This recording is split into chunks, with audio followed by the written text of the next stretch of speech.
Salut tout le monde, aujourd'hui on se retrouve pour une vidéo décryptage de produits cosmétiques. Comme vous pouvez le voir, je suis encore dans la salle de bain dans laquelle j'ai fait mon intrusion mercredi. Mais aujourd'hui on va parler de quelque chose de plus concret étant donné que l'on va ensemble décrypter des produits cosmétiques que j'ai sélectionnés justement pour avoir un panel assez large qui correspond aux différents produits que l'on peut trouver dans le commerce. Donc, dans un premier temps, on va parler de ce qu'est un produit cosmétique, c'est-à-dire de quoi sont composées les différentes textures que l'on applique sur son visage le matin et le soir. Une crème, qu'est-ce que c'est? C'est très simple, une crème c'est comme une mayonnaise. On a mélangé une phase aqueuse, de l'eau, et une phase huileuse, donc du gras, et à cela on a ajouté un émulsifiant pour justement lier les deux et pour avoir une consistance de crème. Bien évidemment, le mélange diffère selon la crème que vous allez acheter, qu'elle soit épaisse, qu'elle soit nourrissante, qu'elle soit hydratante ou en texture fluide. Le mélange sera différent, donc l'eau passera au-dessus de l'huile ou l'huile passera au-dessus de l'eau. Donc maintenant qu'on sait ce qu'est une crème, alors j'ai généralisé bien évidemment, on ne va pas rentrer dans les détails, on va s'orienter maintenant sur l'étiquette, donc chose que l'on regarde le plus souvent quand on achète un produit, étant donné qu'il y a plusieurs parties sur une étiquette qui sont intéressantes, surtout les deux dernières. D'abord, vous avez la description du produit. Alors, la description du produit, ça sera plus le côté marketing où on va vous mettre en avant les bienfaits de la crème, les actifs qui vont être le plus valorisants pour la marque et surtout de jolies phrases pour vous dire que le parfum a une odeur sublime, que la texture est fondante, tout ce que vous voulez. Donc pour vous accrocher, bien évidemment, c'est normal, c'est le côté marketing. Donc moi, mon but aujourd'hui, c'est de faire abstraction de ce descriptif qui est la plupart du temps très alléchant et qui donne envie d'acheter le produit, mais on va regarder les deux paragraphes suivants. La deuxième partie, la plus importante, ça va être la partie ingrédients. La partie ingrédients, elle est primordiale quand vous achetez un produit cosmétique, étant donné que c'est là où vous allez voir les différents actifs qu'il y a à l'intérieur et ce que vous allez clairement mettre sur votre peau. Ce qu'il faut savoir et ce qu'il faut retenir dans un produit que vous allez acheter, que ce soit cosmétique, alimentaire ou capillaire ou tout ce que vous voulez, il faut regarder les 4,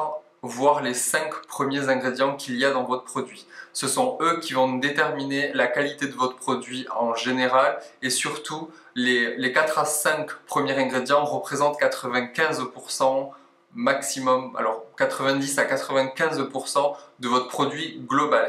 Et la dernière partie va être sur les pictogrammes. Donc les pictogrammes que vous allez avoir en fin de flacon en bas de votre produit vont représenter certaines choses et qu'il faut savoir également pour l'utilisation de votre produit. La description du produit, elle est importante parce que bien évidemment les choses qui vont être dites à l'intérieur vont être vraies. Par contre, il faut le trier quand ils abordent le sujet des ingrédients, des actifs, des résultats et des bienfaits pour votre peau.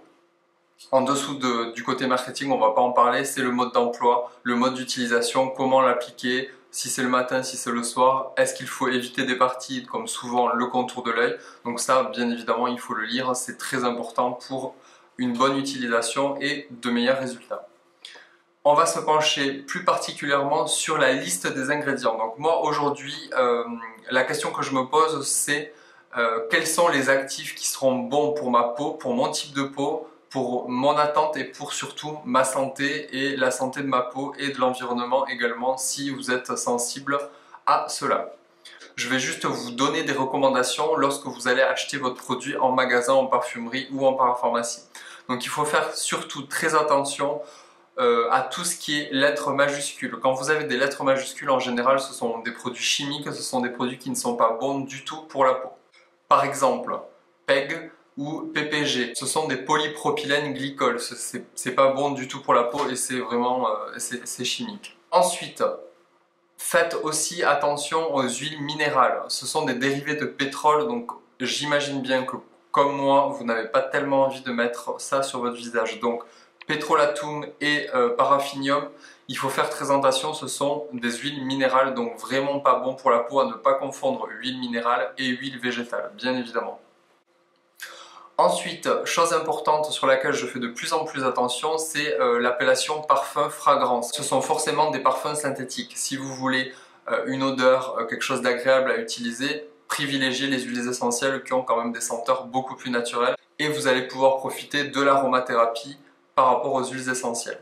Et pour finir, on va s'arrêter sur ça. J'ai fait une sélection des choses que l'on retrouve le plus souvent dans les produits. On va finir par le silicone. Alors les silicones, ce sont toutes les appellations diméthicone avec cone à la fin ou cytoxane. Donc les silicones, ils sont faits pour quoi? On en trouve beaucoup dans les produits cosmétiques parce qu'ils vont avoir un effet lissant, ils vont avoir un effet gainant, surtout au niveau des cheveux. Donc on va vraiment avoir cet aspect de lissage, cet aspect qui va affiner les pores, qui va lisser les rides. On trouve souvent des silicones justement pour cet effet-là sur la peau.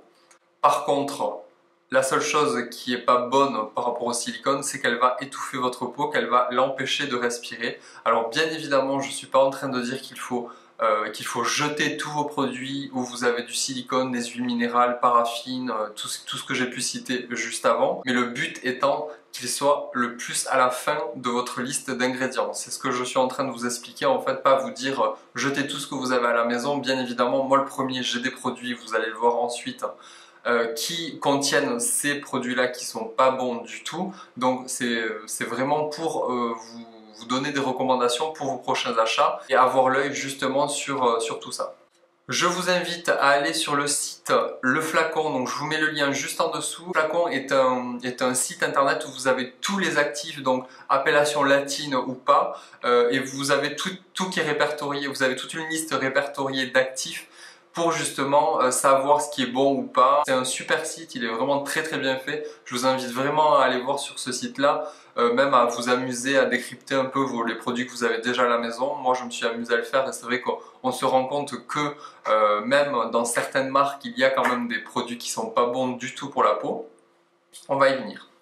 Et la dernière partie de votre produit, ce sont les pictogrammes. Ce pictogramme-là signifie qu'il y a une participation financière en termes de gestion des déchets d'emballage. Donc ça, c'est quasiment sur tous vos produits, c'est quand même important aussi, mais c'est pas le plus important. Ensuite, vous allez avoir celui-ci qui désigne la durée d'utilisation après ouverture. Je me suis amusé à décrypter quelques produits que j'avais trouvés alors, dans cette salle de bain et dans ma trousse de toilette. Vous allez reconnaître certainement un produit, je pense que oui, je vous en ai parlé dans une précédente vidéo. Donc j'ai pris trois gammes de produits. Tout d'abord, j'ai pris le produit discount. Alors si vous n'avez pas vu ma précédente vidéo, je vous invite à aller la voir. Je mettrai le lien en barre d'infos concernant ce produit-là. J'ai regardé principalement les 4 premiers actifs. Donc, comme dans quasiment tous les produits, le premier actif, c'est Aqua, donc l'eau. Ensuite, vous allez avoir de l'aluminium. Donc ça, déjà en deuxième, c'est juste pas possible. Donc l'aluminium, c'est pas bon du tout. Donc l'aluminium, qu'est-ce que c'est? C'est un agent déodorant, mais qui est vraiment pas bon pour la peau. Donc ça se retrouve en deuxième position. Ensuite, en deuxième position, nous avons le PPG 15 stéaryle. Donc quand ce sont des lettres qui se suivent en majuscule, comme je vous ai dit, c'est pas du tout bon. Et là, on est dans du propylène. Polypropylène glycol, comme je vous ai dit tout à l'heure. Donc le polypropylène glycol, c'est un émollient mais qui n'est pas bon pour la peau et qui va être chimique aussi. Ensuite, nous avons Stearet 2. Alors je ne sais pas si ça se dit comme ça. Le Stearet 2, c'est un émulsifiant, donc c'est chimique aussi. Non, donc ça vraiment à bannir. C'est pas bon du tout. Donc produit discount. Ensuite, on passe à un produit bio. Donc ce sont les lingettes démaquillantes de Biosécure, donc lingettes démaquillantes coton 100% biologique et biodégradable à l'aloe vera et à l'huile d'argan, sans alcool, tout type de peau, visage, yeux et lèvres. On a ici tous les pictogrammes pour certifier que ce produit est bien bio, donc cosmétique bio, no parabènes aluminium et non testé sur les animaux. Donc ça c'est quand même déjà rassurant quand on voit ce type de packaging là. Ensuite, quand on tourne et qu'on regarde la liste d'ingrédients. Donc en premier, c'est toujours l'Aqua, l'eau. En deuxième, nous avons Aloe barbadensis leaf juice. Donc là, on est sur de l'aloe vera. Par contre, important, Aloe barbadensis leaf juice. Quand vous avez le leaf juice, c'est alors de l'aloe vera. C'est pas un produit qui est néfaste pour votre peau. Donc c'est un émollient. Vous avez des propriétés hydratantes grâce à l'aloe vera. Par contre, donc là, on est sur des lingettes où on revendique l'aloe vera, c'est pas faux. Par contre, privilégiez le Aloe barbadensis, point. Pas leaf juice, parce que Aloe barbadensis, ça sera vraiment végétal et vous aurez vraiment l'extrait naturel de l'aloe vera. Ensuite, nous avons le polyglycéryl 4 caprate. C'est ça qui va vous aider à démaquiller. C'est pas néfaste, il en faut forcément étant donné que la propriété principale et l'utilisation principale du produit, ça va être de vous démaquiller et d'enlever toute trace de produit que vous avez sur votre visage. Et en dernier, enfin en quatrième, vous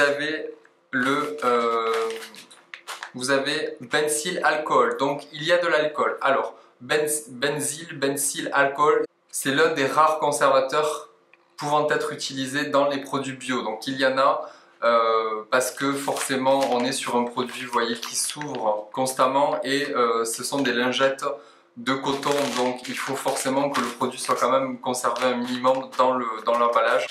Et au niveau de l'huile d'argan, elle se retrouve à la 7e position, donc elle n'est pas à la fin, mais par contre, bon, on n'est pas à côté de l'aloe vera. Ça aurait été bien de pouvoir avoir l'aloe vera suivi de l'huile d'argan. Voilà, donc produit assez clean, mais vous voyez, on retrouve toujours des petites choses qu'on pourrait corriger dans les produits. Et dernièrement, on passe à un produit de laboratoire de parapharmacie. C'est la brume Hydra Bio, donc SPF 30 de chez Bioderma. Donc ça, c'est l'eau de soin dont je vous ai parlé dans une précédente vidéo. Je vous mettrai le lien également en barre d'infos si vous voulez connaître mon avis sur le produit, qui n'a pas changé. Alors, au niveau de la composition, donc pareil, nous avons de l'eau en première partie. Ensuite, nous avons des cyclopentasiloxane, cyclopentasiloxane. Donc là, on va être sur un solvant, sur un émollient et ça va être chimique. Donc je me doute bien qu'on est forcément obligé, étant donné qu'on est sur un produit solaire, de rajouter ces produits-là et je me doute qu'il doit être difficile de créer des produits hyper clean en filtre, en protection SPF 30 avec toutes ces choses que l'on peut mettre dans ces produits-là. Bon, je me doute que ça ne va pas être évident, mais bon, quand même.